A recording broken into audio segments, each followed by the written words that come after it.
Dessie Ellis. Go raibh maith agat. Tá an buíoch labhairt ar an PMB seo agus takeíocht a thabhairt dó. I want to thank the technical group for raising the issue of housing with their PMB this week. It's an issue very close to my heart and to the heart of Sinn Féin. I've been raising the issue of housing in this style pretty much every week since my election. Sinn Féin believes in the right to housing.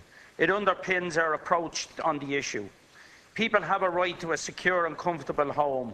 It is a right recognised by UN Convention and recently recognised by our own Constitutional Convention, who recommended its inclusion in Bunreacht na hÉireann. A date needs to be set for this referendum. A housing crisis is what we have on our hands. Today, the media recognises that a crisis exists. They make column inches with human interest stories, but are unwilling to cover any real proposed solutions. Sinn Féin have been proposing solutions and initiatives all the while, and we will continue to do so. We want to see people housed. I take no pleasure in the suffering and hardship that people tell me when they call into my office or drop in to meet me. I want to see this government, any government, deal with the issue, and I will welcome any initiative which really seeks to deal with this problem. I welcome recent moves by the Minister to renovate vacant houses and to build some new social housing units. But we need more, and we need it sooner rather than later. Rents are out of control, especially in Dublin, and putting more and more people at risk of homelessness. Sinn Féin supports fair rent controls. We have included this in our amendment to the motion by the technical group. I appreciate the Minister has commissioned a report into rent control options. But the people who are struggling to scrape together the money to keep their home cannot wait. We have been waiting a very long time for a deposit retention scheme, despite positive soundings from you, Minister. These must be treated as a matter of urgency with rent control at the top of the agenda. Protection of tenants against eviction must also be strengthened in line with international law.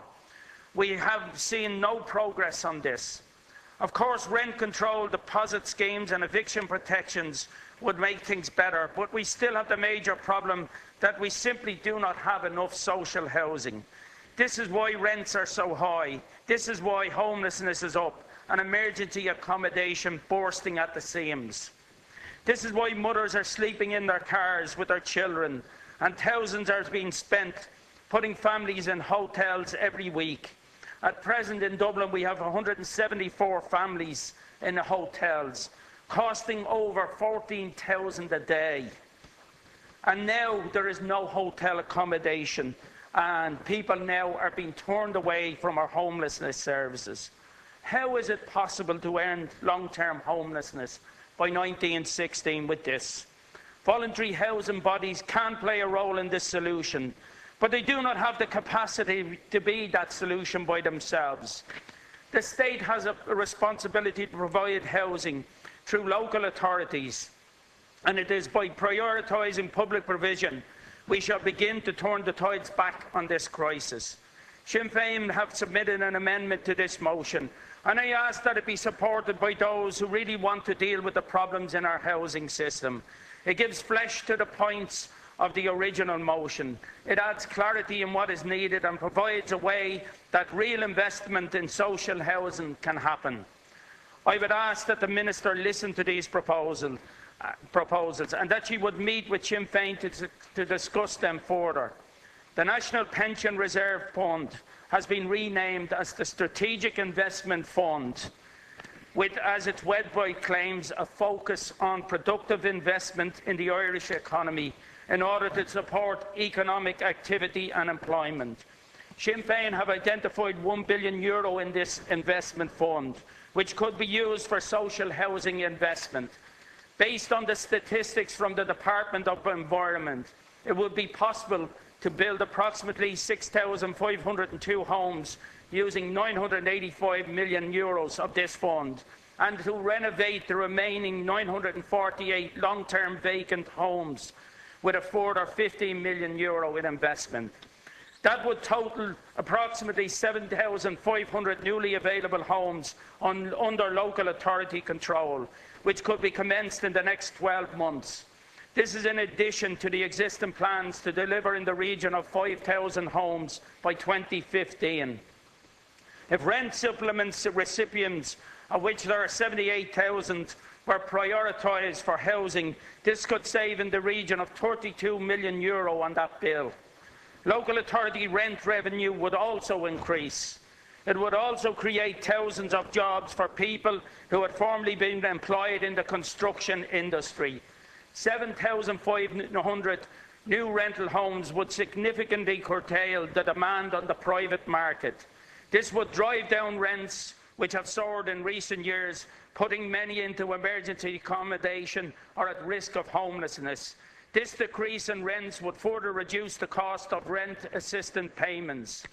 This would be a bold move, but it would have an immediate positive effect on the lives of many thousands of people and give hope to the many desperate people who fear for the roof over their families' heads due to the effects of 6 years of austerity levelled at the most vulnerable.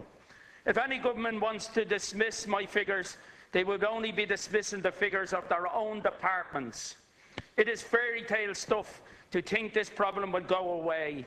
These are realistic proposals, and I ask that you consider them seriously as the situation demands.